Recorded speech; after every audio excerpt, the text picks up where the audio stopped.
नमस्कार, news plus 21 में आप सभी का स्वागत है। मैं हूं आपके साथ अविनाश दुबे। हिजाब इस्लाम का अभिन्न अंग नहीं, बड़ा फैसला इस वक्त की आ रही है जो खबर मैं आपको बता दूं। इस समय कर्नाटक हाईकोर्ट ने बड़ा फैसला लिया है।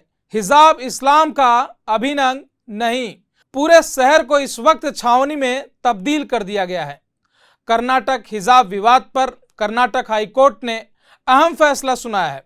हाईकोर्ट ने स्कूल कॉलेजों में हिजाब बैन फैसले को चुनौती देने वाली याचिकाओं को खारिज कर दिया है।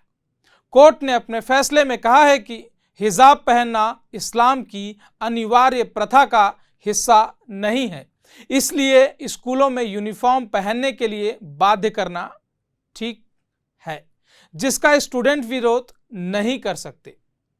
कर्नाटक हाईकोर्ट में उडुपी की छात्राओं ने स्कूल कॉलेजों में हिजाब पहनने पर बैन लगाने के सरकार के आदेश के खिलाफ हाईकोर्ट का रुख किया था।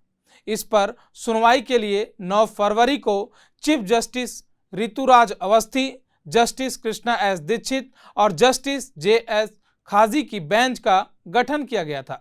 छात्राओं ने अपने याचिका में कहा था कि उन्हें क्लास के अंदर भी हिजाब पहनने की अनुमति दी जानी चाहिए, क्योंकि यह उनकी आस्था का हिस्सा है।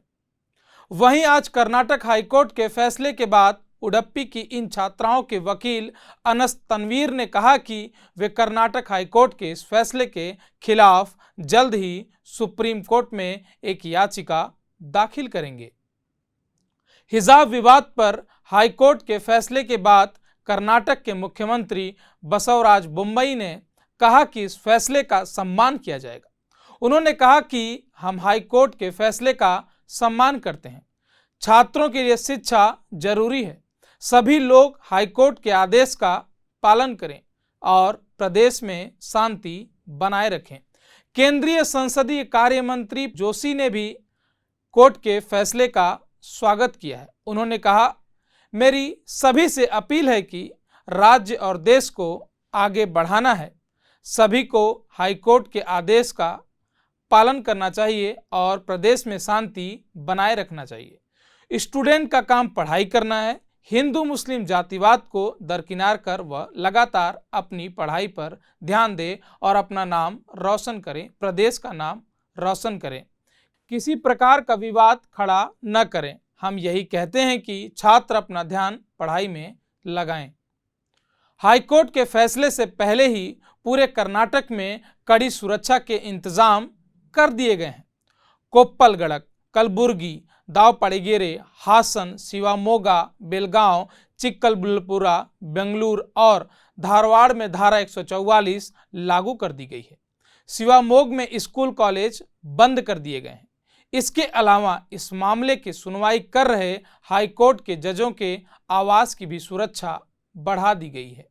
अब देखने वाली बात यह होगी कि आखिरकार आने वाले समय में सुप्रीम कोर्ट में यह खबर जाती है और इसका क्या होगा। लेकिन इससे पहले जाते जाते मैं आपको पहले यह समझा जाता हूं कि आखिरकार ये जो विवाद बढ़ा है ये है क्या। हिजाब विवाद आखिर है क्या। कर्नाटक में हिजाब को लेकर विवाद की शुरुआत जनवरी 2022 में हुई थी। यहां उडुपी के एक सरकारी कॉलेज में 6 छात्राओं ने हिजाब पहनकर कॉलेज में एंट्री ली थी। कॉलेज प्रशासन ने छात्राओं को हिजाब पहनने के लिए मना किया, लेकिन वे फिर भी पहनकर आ गई। कॉलेज की ओर से कड़ा विरोध जताए जाने पर इन लड़कियों ने प्रेस कॉन्फ्रेंस कर कॉलेज प्रशासन के खिलाफ विरोध दर्ज करवाया। इसके बाद कर्नाटक से लेकर पूरे देश में हिजाब को लेकर विवाद शुरू हो गया। स्कूलों में हिजाब के समर्थन और विरोध में प्रदर्शन किए गए। इसके बाद ये मामला हाईकोर्ट और सुप्रीम कोर्ट में जा पहुंचा। 11 फरवरी को सुप्रीम कोर्ट ने इसको लेकर कहा कि इस मामले पर पहले कर्नाटक हाईकोर्ट में कार्यवाही पूरी हो जाए, उसके बाद वह इस पर सुनवाई करेगा। और जैसा कि मैंने आपको अभी बताया कि आज कर्नाटक हाईकोर्ट ने अपना फैसला सुना दिया है। अब जो है के वकील हैं वो सुप्रीम कोर्ट में भी याचिका डालेंगे। उसके बाद जो है सुप्रीम कोर्ट भी इस पर फैसला सुनाएगी। अभी के लिए बस इतना ही। ऐसी ही महत्वपूर्ण जानकारियों के लिए आप हमारे चैनल को सब्सक्राइब कर लें ताकि लगातार आ रही महत्वपूर्ण जानकारियां हम आप तक साझा कर सकें। शुक्रिया।